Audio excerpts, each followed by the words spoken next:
आरंभ में केवल ब्रह्मांड है, अनंत, रहस्यमय और जीवंत। हम भी इसी ब्रह्मांडीय नृत्य का हिस्सा हैं, लेकिन तारों से परे, समय से परे, चेतना का सत्य छिपा है। आज हम क्रमशः यात्रा करेंगे, जागृत, स्वप्न, गहरी नींद और आगे की अवस्थाओं तक। अंततः पहुंचेंगे सर्वोच्च में, तुरीयातीत, जो मोक्ष से भी परे है। पहली अवस्था है जागृत अवस्था। जागृत, यहाँ हम गतिविधियों में व्यस्त रहते हैं, बाहरी जगत से निरंतर जुड़ते हैं। हम अपने को शरीर, इंद्रियों और भूमिकाओं से पहचानते हैं, कर्मी, माता पिता, छात्र, मित्र। लेकिन वास्तव में यह केवल बाहरी परत है। साक्षी आत्मा इन सब से परे सदैव अछूता है। इसके बाद आती है स्वप्न अवस्था। स्वप्न, यहाँ बाहरी जगत लुप्त हो जाता है और मन स्वयं सृजनकर्ता बन जाता है। चित्र, भावनाएं, कहानियां उत्पन्न होती हैं। स्वप्न में यह सब वास्तविक लगता है, पर जागते ही लुप्त हो जाता है। स्वप्न हमें याद दिलाता है कि वास्तविकता भी चेतना का एक खेल है। इसके बाद आती है गहरी नींद की अवस्था, सुषुप्ति।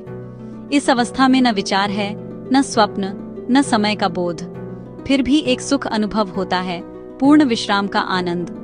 यह शुद्ध मौन की झलक है, लेकिन यहाँ भी अवचेतन है, साक्षी छिपा रहता है। इन तीनों से परे है चौथी अवस्था, तुरीय। तुरीय न स्वप्न है, न नींद, बल्कि शुद्ध चेतना है। यहाँ साक्षी प्रकट होता है, शरीर, मन और इंद्रियों से मुक्त। यहाँ शांति है, आनंद है और कारण रहित स्पष्टता है। मांडुक्य उपनिषद कहता है, तुरीय ही हमारा वास्तविक आत्मस्वरूप है। फिर भी आर्ष कहते हैं, एक अवस्था और है, तुरीयातीत। यदि तुरीय शुद्ध चेतना है, तो तुरीयातीत पूर्ण परे का अनुभव है। यह कोई अवस्था नहीं जो आती जाती हो, यह शब्दों और वर्णन से परे है, मोक्ष से भी परे। यहाँ मैं का भाव पूर्णतः अनंत में विलीन हो जाता है। न ध्यान है, न ध्यान करता, केवल शाश्वत अस्तित्व। जागृत से स्वप्न तक, स्वप्न से गहरी नींद तक, गहरी नींद से तुरीय तक और अंततः तुरीयातीत, यही चेतना की संपूर्ण यात्रा है। यह आपसे दूर नहीं है, यह आपका स्वयं का स्वरूप है।